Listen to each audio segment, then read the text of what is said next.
This is a Toyota Tundra pickup truck, really off-road car. I'll show you suspensions here, solid build, good quality stuff. Is totally different than the American off-road cars. That's from my experience working on the cars. Now a mechanic might tell you a different story, I don't know, but this is really well built. I installed an ICOM mobile radio in it. I will start showing you the antenna. The bracket is not a perfect fit. I've installed one last week with a better fit bracket, which kind of a nicely molding, following the shape of the fender. I had to install a little rubber tape under the bracket, the antenna bracket, in order to prevent the bracket bite into the paint. There are some screws here, so the fender bolt, then two screws that prevent this one to twist. It's really solid.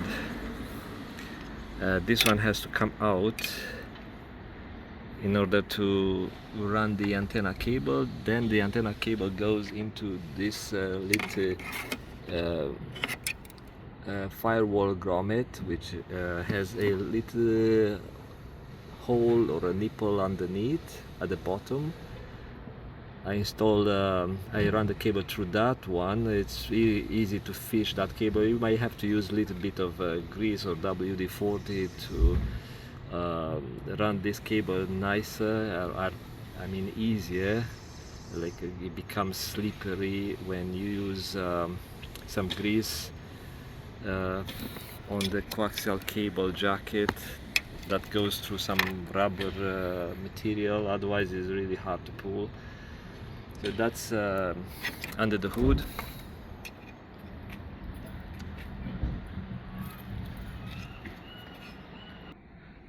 Then I had to pull this side panel out in order to reach the cable. I mean, you can reach it from underneath. It's not really complex. There is some felt. So the cable come through the firewall grommet and comes out right here. You need to pull this felt in order to access that area, and then install some tie wraps here and go up. Now you need to be aware of where is this camera, what I'm seeing on the camera. Oh yes, airbag here. If you're new in installations and running wires in the car, you make sure you avoid this area. So I run my cable higher up, but also there is a steering wheel shaft. You need to stay away from any moving parts. Some people run the cable at the bottom here, but you see they use some staples, and you don't want to mess with staples here. I don't like to run cables under this mat. Lots of people do that. It's kind of I don't know if it's easier. I saw people running cables like that underneath here without any protection. And the thing is, the rocks and all sorts of debris gets in here, and after a number of years those cables get the insulation gets damaged. I haven't seen a short circuit into other people's installations, but it's not pleasant to see wires, especially when the mechanic might want to change some things around here, maybe this sensor, but the acceleration pedal position sensor or potentiometer. When they take it out, some mechanics might just get rid of those wires, especially when the wires are not being marked. But anyway, so I hide the wires up here. Then I went through behind this thing.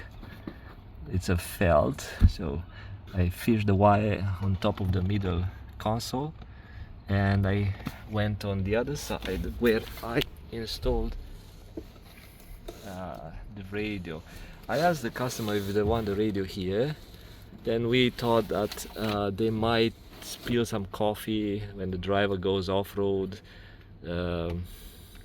holding the coffee or some drink in their hand.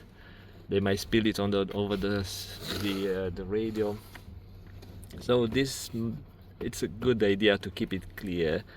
Also, you can try to install it here into this storage, but for that you need to install an external speaker, because this cover, this stuff is going to muffle the speaker and the radio speaker. So for that, like I said, you need to install an external speaker, and it gives you extra work. Let me show you the radio quickly. Yeah, it doesn't look pretty. I have to tighten this screw, but I thought to record quickly. So sometimes I install this kind of a strain relief to prevent people who yank on this connector. The cable is really long on the newer mobile radios, so again, it's not the prettiest installation, but kind of for off-road people. This car gets dusty, wrecked and beaten up. Then underneath, let me see if I can show you, there is a fuse cover, and I installed this one on an accessory USB.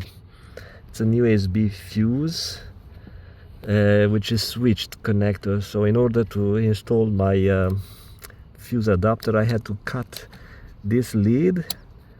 See, this fuse cover comes out, and I had to cut a little bit of opening. Yeah, and it's like a flap, but it works. Then I put a label right here. If someone wants to pull the fuse out, they will see this is a radio, like a VHF radio fuse. The ground here, and the wire comes, you see, it's protected with some split loom, and it goes behind. Here it splits. The antenna comes from the other side, and the power, so they meet together into this harness. Like I said, this is not the prettiest installation. I'm not bragging about it. I'm just showing you, if you want to kind of get quick tips how to run these cables and how to install a radio quickly with no much pain. Again, I'm not a two-way radio installer. I installed hundreds and hundreds of radios, but that doesn't mean I'm an installer. It just this is some of the stuff I do for work. Talk to you later. Bye bye.